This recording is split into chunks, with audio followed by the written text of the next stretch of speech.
Los últimos paraísos.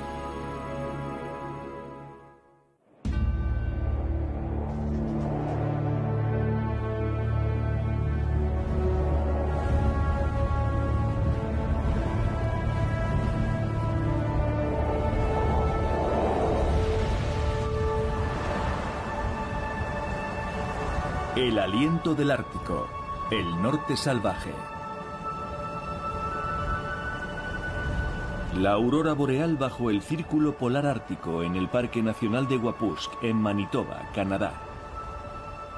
Según los científicos, aparece cuando las partículas cargadas con electricidad del campo magnético terrestre chocan con los átomos de oxígeno y nitrógeno de la atmósfera. Aunque también podríamos decir que esas partículas son una especie de electrometeoros y disfrutar de la romántica belleza del fenómeno natural. Durante el verano, Wapusk es una tundra de pinos maltrechos, alerces, sauces y arbustos.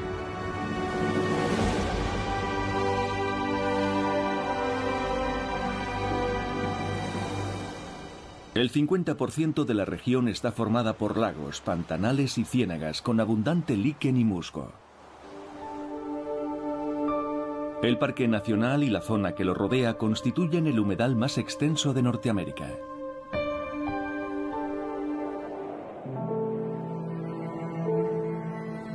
Aquí la turbera alcanza los 4 metros de grosor y proporciona a los osos polares el terreno ideal para criar a sus cachorros durante el invierno.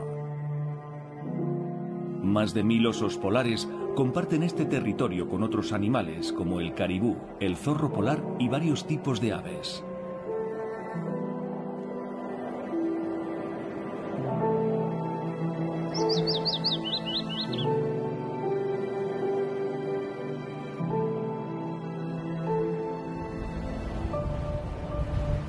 Durante el invierno, el paisaje se transforma en un letal desierto de nieve y hielo para los humanos, con fuertes vientos y temperaturas de 40 grados bajo cero. El océano Ártico, que baña sus costas, es el causante de estas duras condiciones climáticas. El mar crea un microclima muy parecido al del Ártico en el Polo Norte. Aquí los osos polares se sienten como en casa. Para protegerse de este clima tan frío cuentan con un grueso pelaje, la piel y varias capas de grasa. El pelaje blanco funciona como una especie de planta de energía solar. Los pelos están huecos y llenos de aire. El sol los calienta y ese calor pasa directamente a la piel del animal. Además, su instinto natural hace que siempre esté en movimiento, con lo que su actividad metabólica se mantiene en un nivel saludable. El territorio de caza de un oso polar suele tener un radio de unos 150 kilómetros y lo defiende ante cualquier intruso, aunque no se muestra especialmente agresivo. Que dos osos se peleen no implica necesariamente que estén luchando salvajemente por la supremacía o por un territorio. Lo más probable es que simplemente estén jugando, otro modo de mantenerse en forma cuando las presas escasean. Aunque estos parientes del oso pardo a veces aparecen en los medios de comunicación como adorables e inofensivos peluches, en realidad figuran entre los depredadores más grandes y peligrosos de la Tierra. El peso que alcancen estos animales de 2,5 metros de altura dependerá de la comida disponible. En los meses de verano están mucho más delgados que durante el invierno, cuando se dan auténticos festines con su plato favorito, las focas. Los mejores cazadores pueden llegar a la primavera pesando 800 kilos.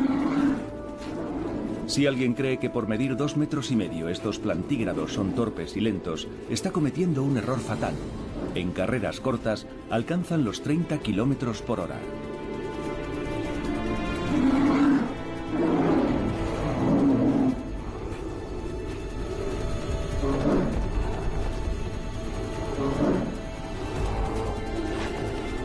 Sus enormes pezuñas delanteras no solo son buenas para golpear y sujetar a sus presas.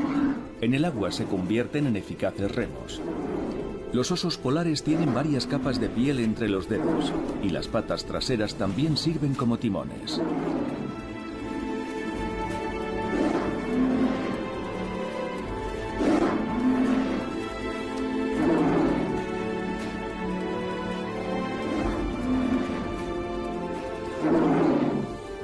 La época de apareamiento del oso polar solo dura una semana, entre marzo y julio. Y la gestación, 8 meses. Bueno, en realidad solo son 3. Una vez fertilizado, el óvulo no se implanta en el útero hasta agosto o septiembre.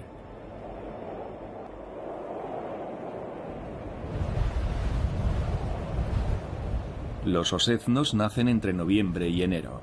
El nacimiento se produce en una cueva que la hembra ha excavado con antelación, preferiblemente en las turberas.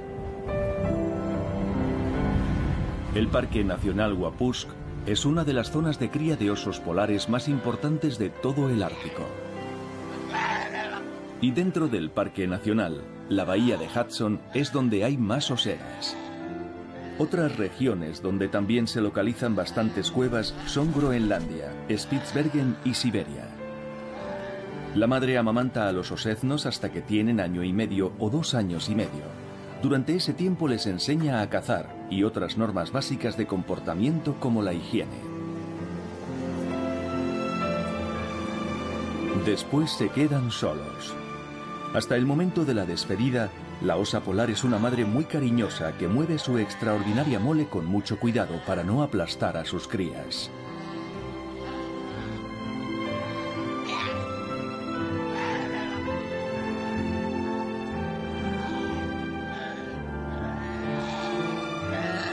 Las camadas suelen ser de 2 o 3 cachorros. Nada más nacer, tienen el tamaño de un conejo pequeño.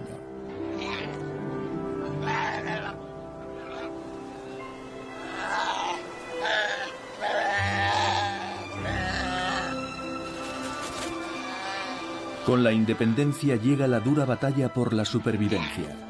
Solo la mitad superará los primeros 5 años de vida.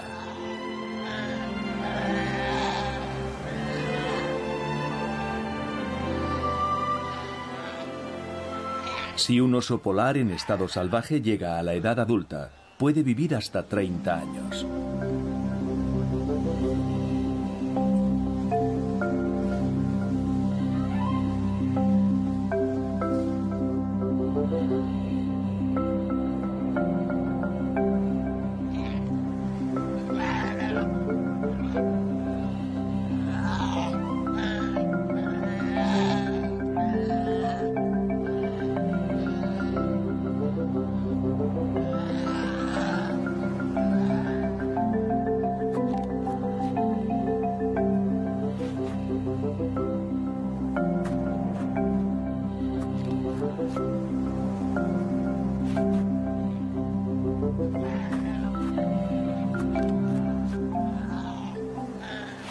Los osos polares son excelentes nadadores, pero atrapan a sus presas preferidas, la foca ocelada y la foca pía, sobre la superficie del mar congelado.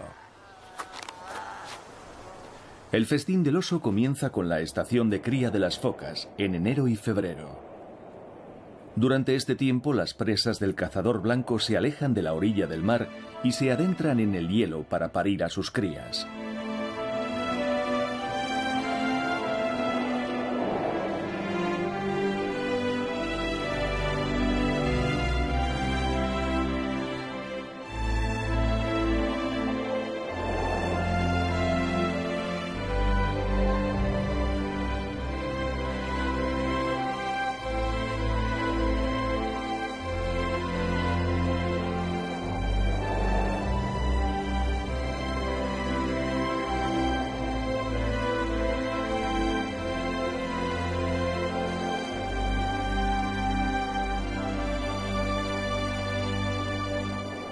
Las madres mantienen abierto un agujero de 1 metro de diámetro aproximadamente en el mar helado para poder sumergirse a por alimento y recuperar fuerzas tras cuidar de sus crías durante 2 semanas. 40 focas ocupan la zona cercana al boquete, de modo que las crías están bajo constante vigilancia.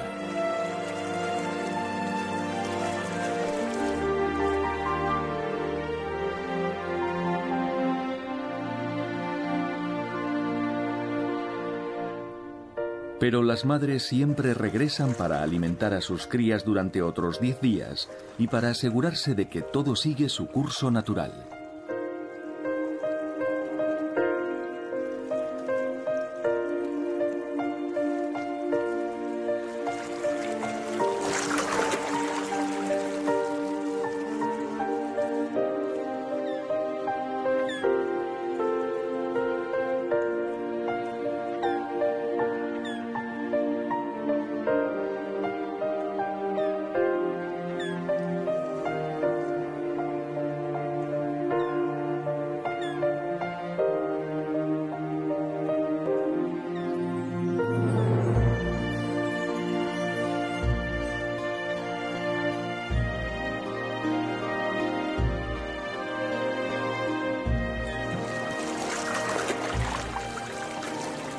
Las jóvenes focas, con su característico pelaje blanco, parecen estar calientes y cómodas.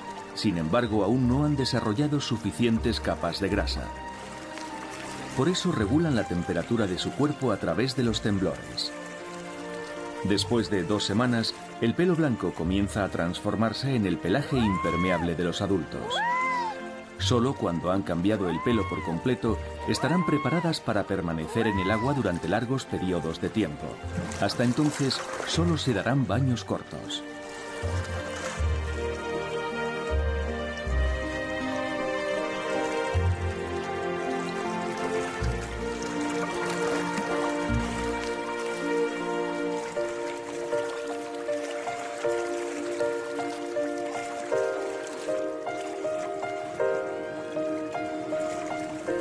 Algunos de estos pequeños parecen tenerle miedo al agua.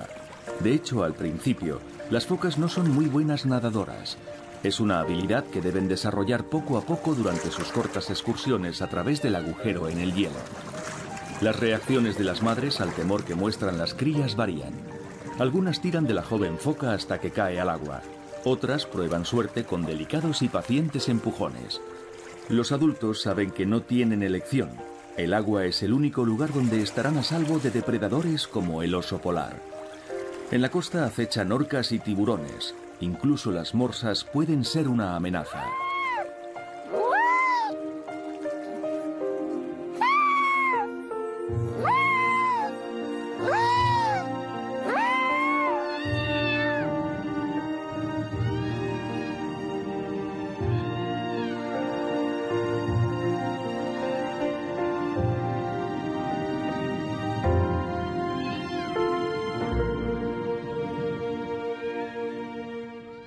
Si las crías de foca nacen en una noche extremadamente fría, con frecuencia mueren congeladas. Si los osos polares no encuentran sus cadáveres durante el invierno, se hunden en el fondo del mar con la llegada de la primavera y el retroceso de la placa de hielo. Allí, el kelp captura los cuerpos que se convierten en un bienvenido festín para carroñeros como el tiburón boreal.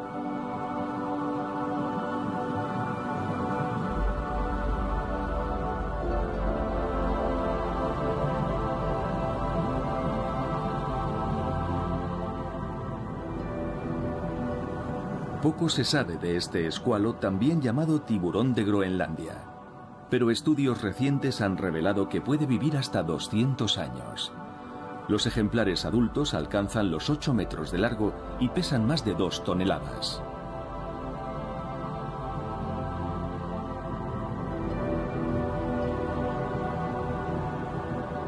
El tiburón tiene varias filas de colmillos curvados hacia el interior de la boca. Es una estructura que no está diseñada para masticar, pero puede separar mucho las mandíbulas y tragar animales pequeños enteros. Las presas mayores las desgarra a mordiscos. Los ácidos y unas enzimas especiales que tiene en el estómago convierten la carne en una especie de puré. No puede digerir los huesos grandes, así que los vomita más tarde. Primeros planos como este de animales en libertad y en aguas tan frías son una auténtica rareza.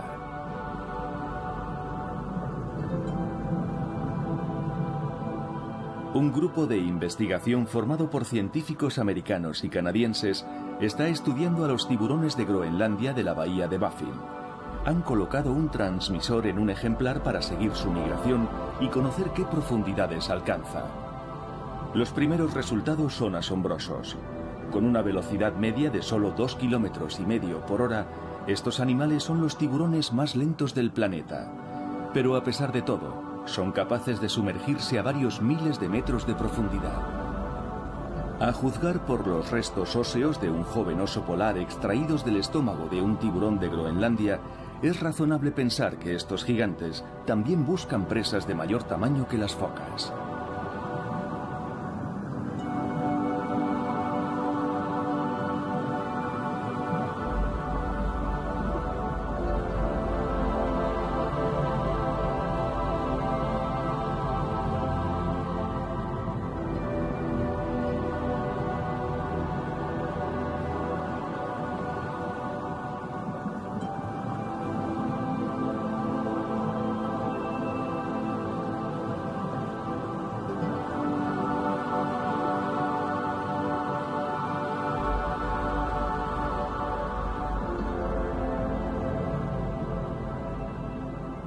En circunstancias normales, el tiburón de Groenlandia no es especialmente agresivo y no supone ningún peligro para los buceadores.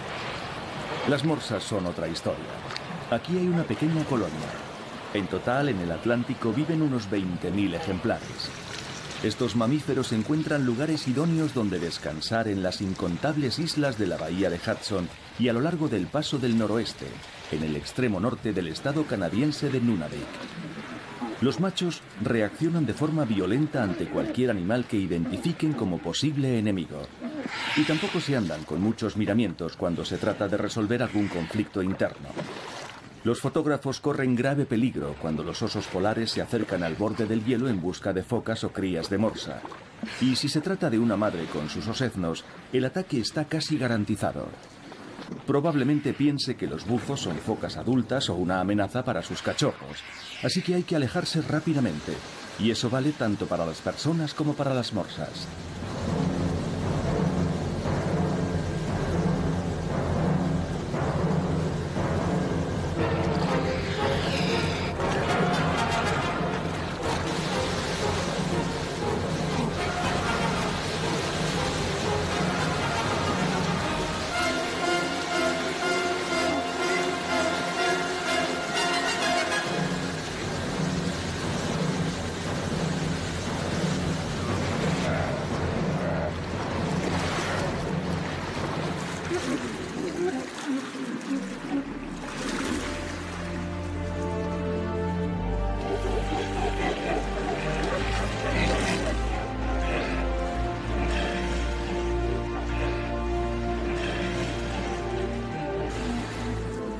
La piel de las morsas tiene unos 4 centímetros de grosor. Eso salvó la vida de este ejemplar, a juzgar por la terrible cicatriz que muestra en la cabeza. Estos pesos pesados se alimentan sobre todo de almejas, gambas, pulpos y a veces incluso de carroña.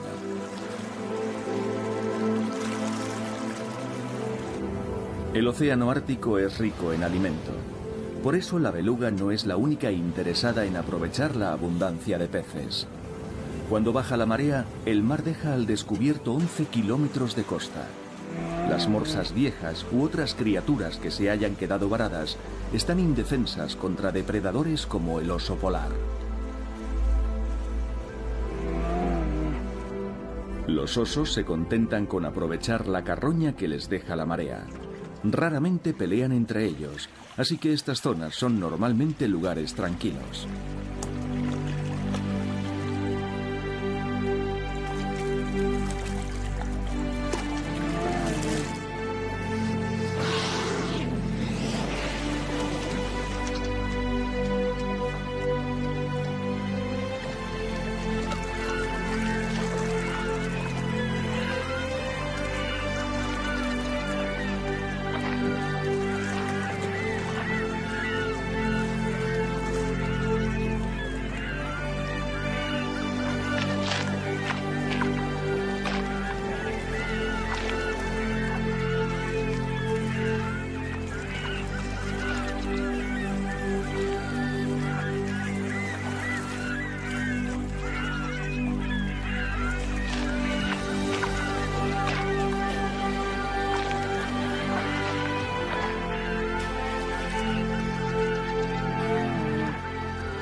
Desde la bahía de Hudson volamos a las Islas Westman frente a las costas de Islandia.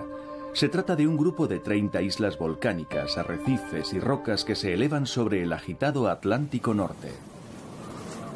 Este pequeño archipiélago se hizo famoso en 1973 debido a unas terribles erupciones volcánicas.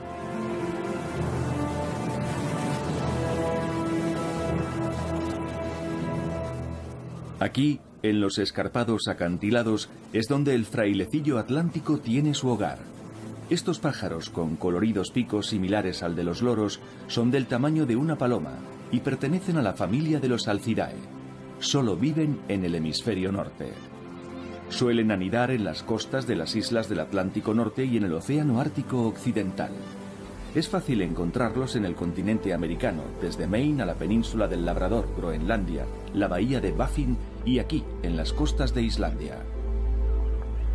También han sido vistos en la costa de Noruega e incluso en Bretaña. Hasta mediados del siglo XIX hubo una colonia en Heligoland. Los frailecillos son extremadamente ágiles bajo el agua, como los pingüinos, pero no vuelan muy bien. Eso se debe a la estructura de sus alas, diseñadas para dos propósitos distintos: volar y nadar. Peces y crustáceos constituyen la base de su dieta. En las islas Westman se les da caza y están considerados como un manjar. Para atraparlos es necesario ser paciente. Solo se permite su caza en los meses de julio y agosto, cuando los pájaros jóvenes aún no se han reproducido.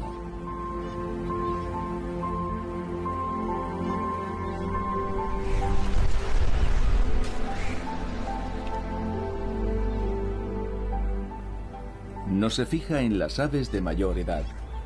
No tienen buen sabor. Algunos años prohíben la caza para mantener la población. No se puede ganar la vida con esto. Se trata más bien de un hobby, como la pesca, que además le supone una ayuda económica. Se inició en esta tradición de la mano de su padre y su tío.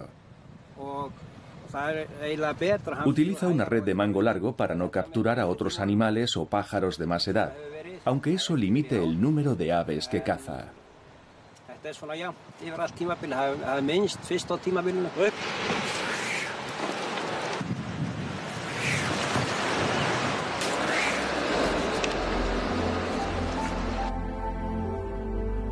En Jaime, los frailecillos acaban en el menú de los restaurantes locales.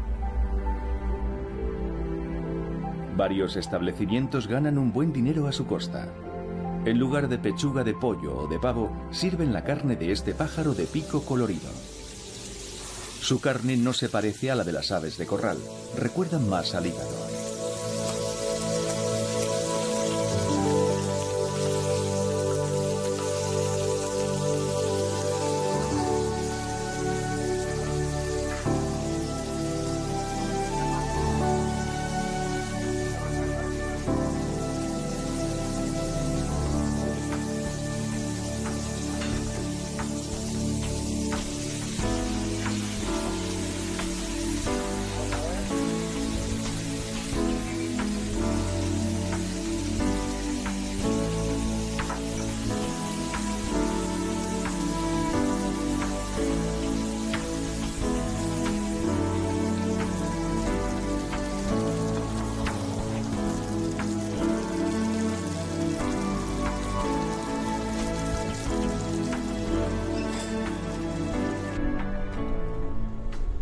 La situación es un tanto paradójica.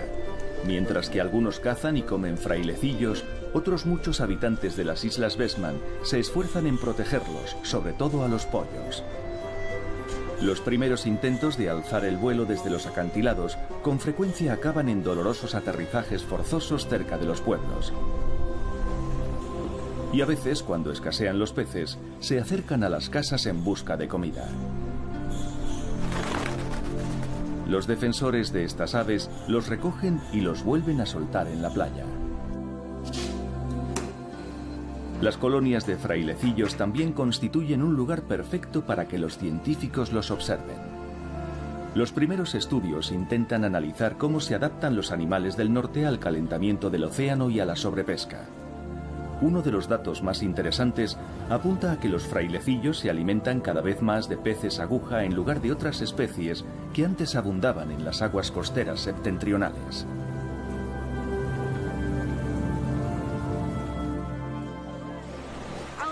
Tras un cuidadoso examen, liberan a las aves. Los conservacionistas adultos muestran a los más jóvenes cómo ayudar a estas aves inexpertas a coger velocidad con las alas antes de emprender el vuelo.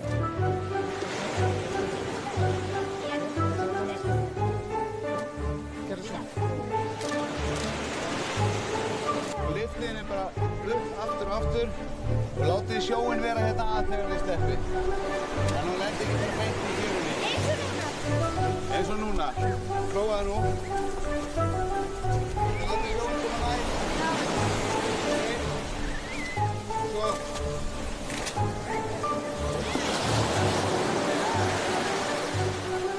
Annars fer hún bara beint á.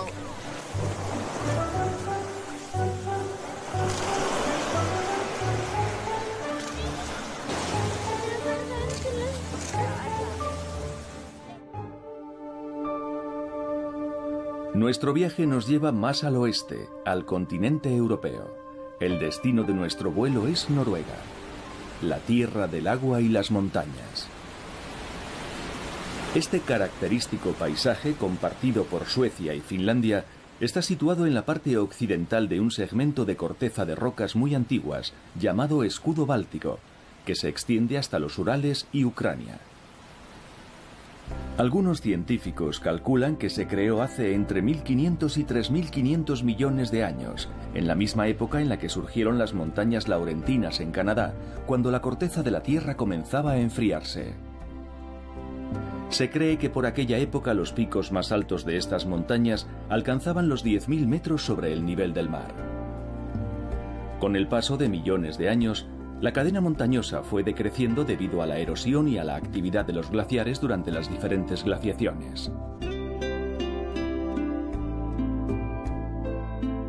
Hace unos 2 millones de años, unos glaciares inmensos cubrieron la región, sobre todo en la zona más septentrional. Las masas de hielo alcanzaron alturas de 2.000 y 3.000 metros. Cuando por fin se retiraron, al final de la última glaciación, excavaron en los acantilados estos majestuosos fiordos. También modelaron la costa rocosa y dieron lugar a numerosos lagos. Las barreras naturales de granito evitan que la mayor parte del agua fluya de las montañas al mar. Esto favorece la creación de los lagos de montaña que tanto gustan a los noruegos y que hacen que la tierra sea especialmente fértil. Los vastos paisajes noruegos están jalonados por más de 40.000 lagos de diferentes tamaños y todavía más pantanales.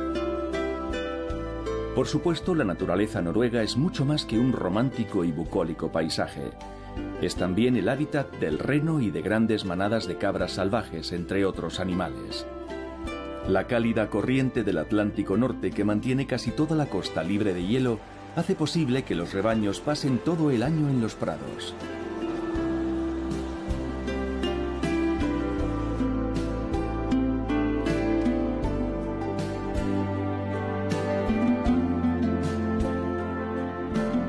Las barreras graníticas, sin embargo, no pueden contener toda el agua sobre la meseta.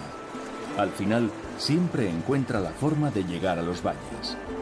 En aquellos lugares donde los acantilados de roca han sido erosionados por el agua, incontables arroyos serpentean por los valles para acabar precipitándose en majestuosas cascadas sobre los fiordos.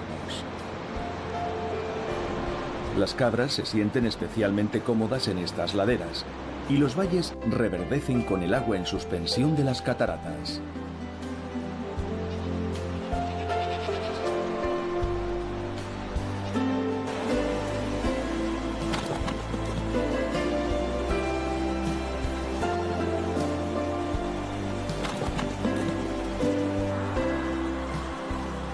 Es un hábitat ideal para los animales, que también funciona con los humanos que prefieren vivir relativamente aislados. A cambio de la soledad, disfrutan de unos paisajes deslumbrantes.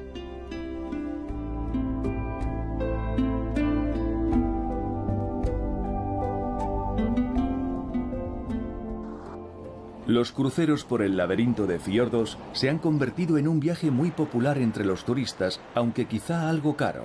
Además, transportan mercancías y correo. Pero a pesar de todo, la visión de estos majestuosos paisajes produce asombro y maravilla, sensaciones que los visitantes no olvidarán fácilmente.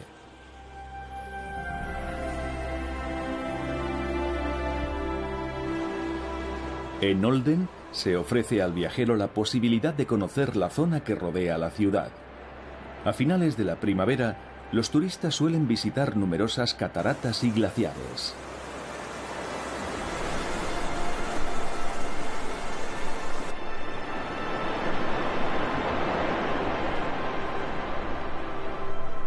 El glaciar Briksdal está entre las atracciones turísticas más populares, pero el Valle Loen y el glaciar Kiendal le siguen de cerca.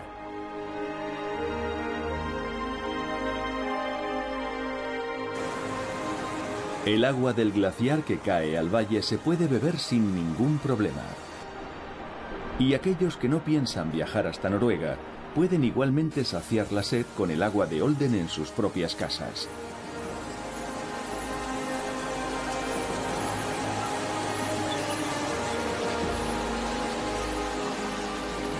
En total, en Noruega hay unos 1.625 glaciares. 11 de los 20 mayores se encuentran en la región de los fiordos. Durante muchos años, los investigadores creyeron que los glaciares eran restos de la última glaciación ocurrida hace 8.000 años. Pero en la actualidad, la teoría es otra.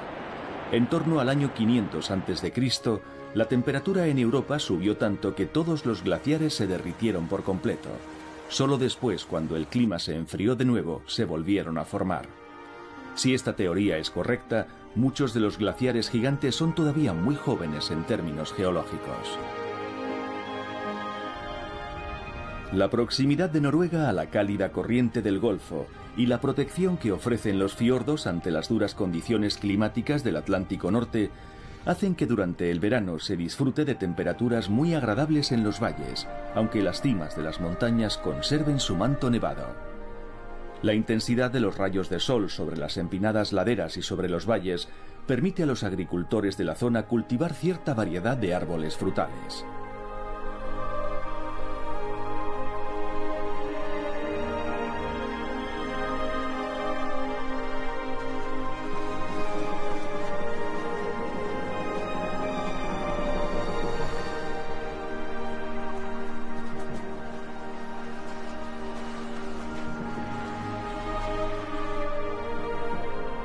Sin embargo, en el pasado no siempre la riqueza de la zona garantizaba la supervivencia de sus habitantes. Existen varios museos al aire libre, donde se muestra a los visitantes cómo vivían los antiguos habitantes de esta región. Lo que hoy puede parecer romántico al turista de paso, en realidad era tan duro y hostil que muchos se veían obligados a trasladarse a lugares donde la vida fuera un poco más fácil. La mejora en el transporte, pero sobre todo el aumento del turismo, han contribuido a mejorar ostensiblemente las condiciones de vida en los fiordos. Además, las nuevas infraestructuras, como estas excelentes carreteras en un terreno muy abrupto, han hecho que la vida aquí sea más cómoda.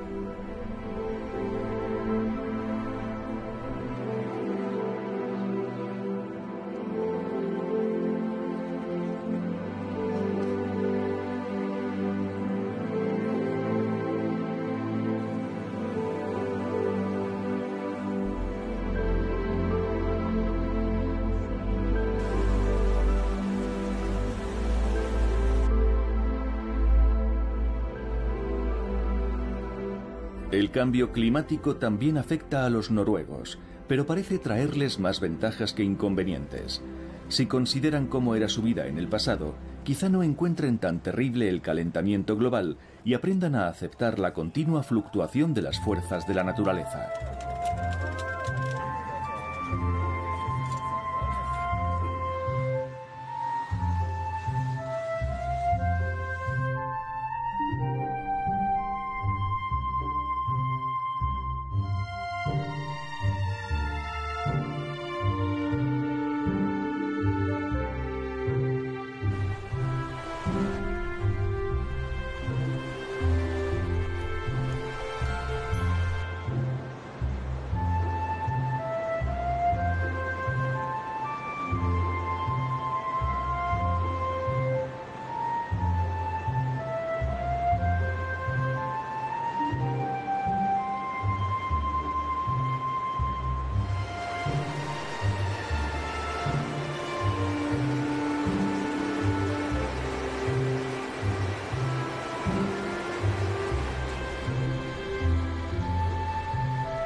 Pero en el lejano norte sigue siendo invierno, la época de disfrutar de la fascinante aurora boreal.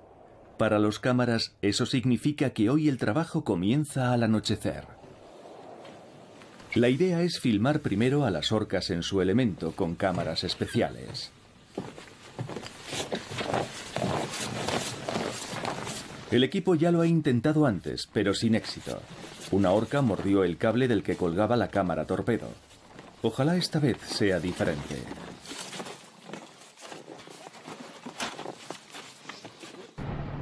La lancha nos lleva hasta la zona de caza de las orcas, pero no tenemos suerte.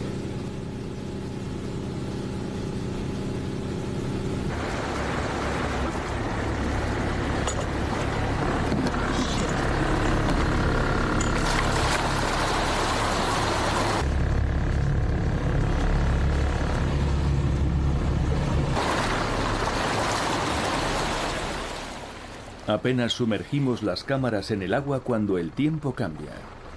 Y las orcas tampoco aparecen.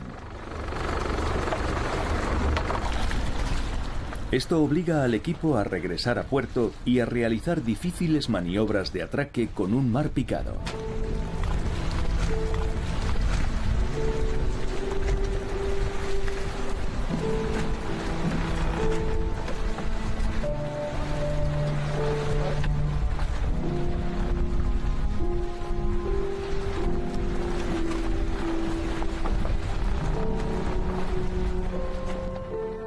Pero cuando el tiempo se calma, las orcas por fin regresan a la bahía.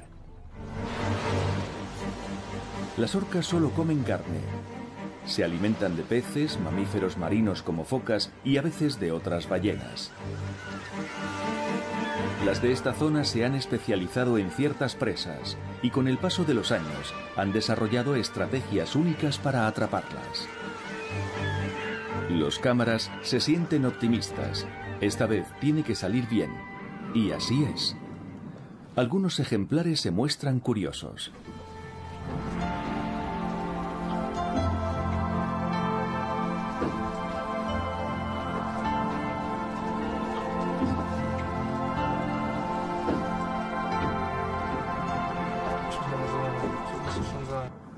Pero muy pronto un banco de arenques llama su atención y pierden el interés por salir en la televisión. Las ballenas trabajan en equipo. Rodean el banco de peces mientras expulsan burbujas. Esto provoca el pánico en los arenques, que se dividen en grupos más pequeños. Las orcas que cazan mamíferos marinos forman cuadrillas de no más de 10 ejemplares. Sin embargo, las que cazan peces cerca de la costa se reúnen en grupos de hasta 50 individuos.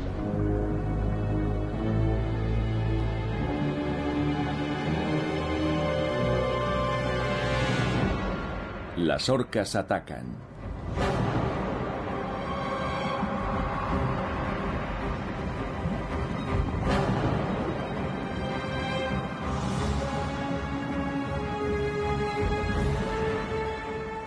Se lanzan sobre el banco desde las profundidades y muchos peces se ven obligados a saltar fuera del agua, donde las aves marinas los esperan.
Como en otras partes del mundo, en el Círculo Polar Ártico también existe una gran variedad de seres vivos aún por descubrir y estudiar. Sin embargo, las duras condiciones climáticas dificultan la labor de los equipos de filmación.